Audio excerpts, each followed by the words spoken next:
आज देवाला सुट्टी आहे. कृपया मंदिरात जाऊ नका. देव खूप बिझी आहे. त्याला साकडं घालू नका. जायचंच असेल तर जा एखाद्या अनाथ आश्रमात.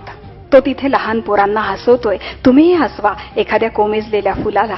आज देवाला सुट्टी आहे. तो भेटेल तुम्हाला हॉस्पिटलात प्रेमाने रोग्याला बरा करताना. तुम्हीही जा आणि हातभार लावा.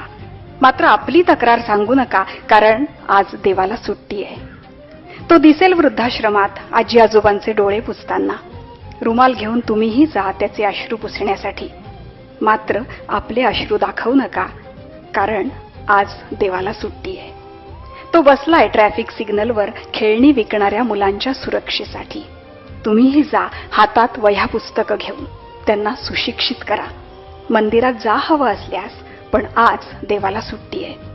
तो बसलाय अन्नाच्या कणात. उगीच अन्न वाया घालवू नका. जमलं तर एखादा घास द्या भुकेलेल्या माणसाला. तो आज त्यांच्यातच रमलाय. देवाचा वेळ वाया घालवू नका. त्याला भरपूर कामं आहेत.